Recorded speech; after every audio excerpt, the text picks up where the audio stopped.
जहाँ तुम कर रहे होते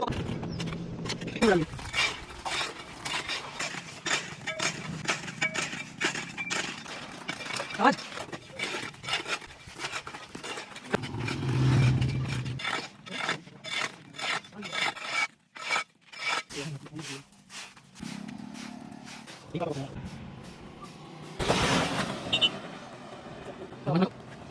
दोस्तों आप लोग देख सकते हैं कितनी मेहनत लगी हमारी टीम को इस रोड को साफ करने में, लेकिन आपको एक सेकंड भी नहीं लगेगा हमारी वीडियो को लाइक और एक शेयर करने में।